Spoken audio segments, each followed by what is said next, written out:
Hello नमस्ते दोस्तों। Welcome to my channel future exams study. तो सबसे पहले मैं बता दूं कि ये जो चैनल है ये मैंने बनाया है सीटेट से संबंधित जितना भी सिलेबस है वो आप सभी तक पहुंच पाए और आप सभी की जो तैयारी है वो अच्छी तरह से हो पाए, इसलिए मैंने ये चैनल बनाया है। और इस चैनल पे आज से आपको डेली बेसिस पे वीडियोस मिलने वाले हैं।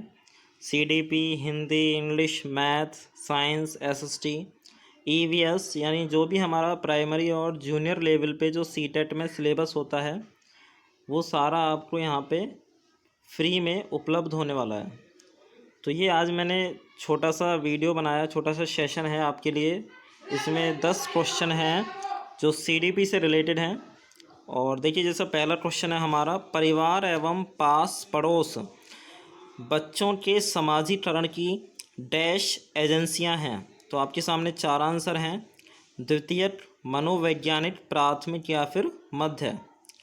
तो आप सभी जानते हैं कि जो जिसमें हमारा परिवार आ जाता है वो हमारा प्राइमरी पर हो जाता है। अब यदि परिवार के साथ में पास पड़ोस है या विद्यालय है तो जो भी है वो हमारा प्राइमरी में आता है। इसके अलावा जो अदर्स होता है, यदि हमारा यहाँ पे परिवार नहीं होता, सिर्फ पास पड़ोस होता, तो वो हमारा जो होता है वो द्वितीयक में हो जाता है, यानी सेकेंडरी हो जाता। तो इसमें हमारा जो आंसर हो जाएगा, आंसर क्या हो जाएगा, हमारा आंसर हो जाएगा प्राथमिक, यानी प्राइमरी जो है हमारा आंसर हो जाएगा। ठीक है। और इसके बाद में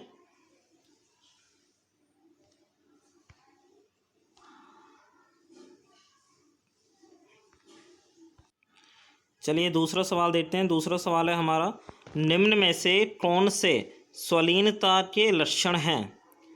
तो पहला आंसर है कमजोर सामाजिक व्यवहार, दूसरा है कमजोर संप्रेषण, तीसरा है शांत रहना, चौथा है उपरोक्त सभी। तो स्वलीनता का मतलब है कि जो बच्चा अपने आप में ही व्यस्त रहता हो, यानी अपने आप से ही ज़्यादा मतलब हो उसे, और वो सामाजिक रूप से ज़्यादा मिलता जुलता ना हो, सामाजिक रूप से वो व्यवहार में ना रहता हो। तो इसमें जो तीनों आंसर हैं, पहले तीनों आंसर ही सही हैं, तो इसका जो आंसर हो जाएगा वो चौथा आंसर हो जाएगा उपरोक्त सभी, यानी कि इसमें चारों के चारों ही आंसर जो हैं वो सही हैं। ठीक है। आइए तीसरे सवाल पे। तीसरा सवाल है हमारा, मात्रात्मक व्यक्तिगत क्षमता रूपी प्रक्रिया को हम क्या कहते हैं। मात्रात्मक यानी जिसे हम क्वांटिटी में माप सकते हैं। तो विकास होता है, वृद्धि है, संतुलन है या फिर परिपक्वता है। तो आप जानते हैं कि जो हमारा विकास है वो तो एक ब्रॉड होता है, मतलब एक बहुत बड़ा एस्पेक्ट होता है, लेकिन जो वृद्धि होती है वो हमारी मात्रात्मक होती है। वृद्धि जो है वो विकास के अंदर ही आती है। तो इसमें जो आपका सही आंसर हो जाएगा वो हो जाएगा हमारा वृद्धि। क्या हो जाएगा, वृद्धि हमारा आंसर हो जाएगा। इसके बाद में प्रश्न नंबर 4 है, यदि पूनम की शारीरिक आयु और मानसिक आयु दोनों 9 वर्ष हैं तो उसकी बुद्धि लब्धि का वर्ग हो सकता है। उत्कृष्ट है, औसत से कम है, औसत है या प्रतिभावान है। तो देखिए, बुद्धि लब्धि का जो सूत्र होता है हमारा वो होता है शारीरिक आयु बटे मानसिक आयु बटे शारीरिक आयु इंटू 100। तो दोनों ही 9 है, तो 9/9 इंटू 100 यानी आंसर हो जाएगा 100। और 100 जो होता है वो हमारा किस में आता है, वो आता है हमारा औसत में। तो इसका आंसर हो जाएगा औसत। जो प्रतिभावान होता है वो प्रतिभावान 110 से या 120 से ऊपर होता है, और 90 से नीचे वाले जो हैं वो हमारे औसत से कम होते हैं। ठीक है।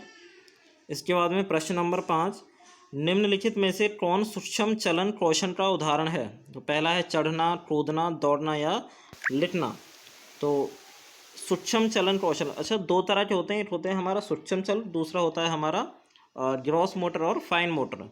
यानी कि फाइन मोटर होता है जिसमें हमारे जो जैसे हाथ है तो हाथ की जो फिंगर्स हैं उनका यूज़ हो रहा है, यानी छोटे छोटे जो हमारी स्किल्स होती हैं उनमें जो यूज़ होता है वो हमारा सूक्ष्म चलन वाला होता है।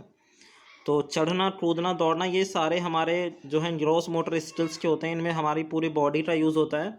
लेकिन जो हमारा लिखना है वो हमारा सूक्ष्म चलन कौशल का उदाहरण है। तो इसका आंसर हो जाएगा हमारा डी। इसके बाद में, अच्छा, यदि आपको सेशन पसंद आ रहा हो तो इसे प्लीज़ सब्सक्राइब करें चैनल को और अपने सभी दोस्तों तक पहुंचाएं जो भी सीटेट, यूपीटेट या फिर रीट की तैयारी में हैं। ये सेशन सीटेट के लिए भी उतना ही हेल्पफुल है और रीट और यूपीटेट में भी आपको इससे हेल्प मिलने वाली है। इसके बाद में छठा प्रश्न है, आनुवांशिकता की इकाई है, क्रोमोसोम्स, निषेचित अंडा, जीन और इनमें से कोई नहीं।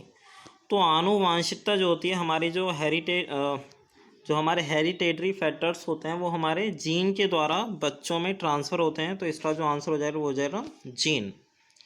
प्रश्न नंबर 7, बहुबुद्धि सिद्धांत के जनक कौन है? एकदम फैक्चुअल क्वेश्चन है और आंसर आप जानते हैं सभी। इसका आंसर हो जाएगा आंसर नंबर डी। ठीक है।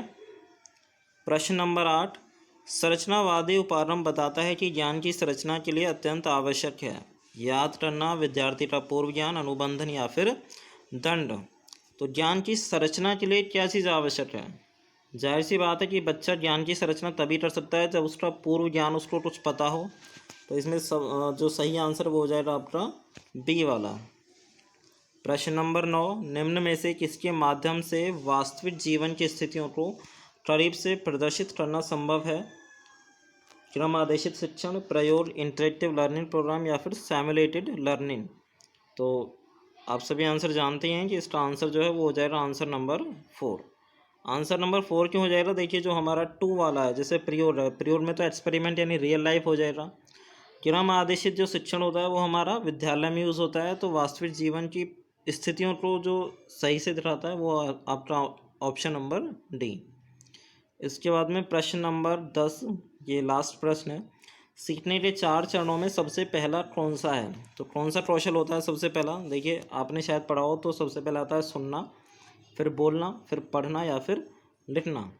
तो इसमें जो आंसर हो जाएगा वो हो जाएगा आपका आंसर नंबर बी, यानी सुनना। सबसे पहले बच्चा सुनना सीखता है, फिर बोलना, फिर पढ़ना और फिर उसके बाद में सबसे लास्ट में जो है आपका राइटिंग स्किल्स आती है बच्चे में। तो आज ये छोटा सा सेशन था, इसमें आपको 10 प्रश्न हमने समझाए हैं। और यदि आपको ये सेशन पसंद आया हो तो आगे भी आप हमें थोड़ा सा सपोर्ट दीजिए। स्टार्टिंग है इसलिए आप सभी के सपोर्ट की ज़रूरत है। और इतना ज़रूर है कि आपको किसी भी चैनल से कहीं से भी कोई पेड कोर्सेज लेने की आवश्यकता नहीं है। आप यहीं से अपनी तैयारी को बेहतरीन बना के सीटेट को आराम से आप क्वालिफाई कर सकते हैं। सीटेट के लिए ही ये चैनल जो है वो मेन रूप से बनाया है। बाकी यूपी टेट और रीट में भी इससे उतनी ही हेल्प मिलने वाली है। तो thank you for watching this session. जय हिंद।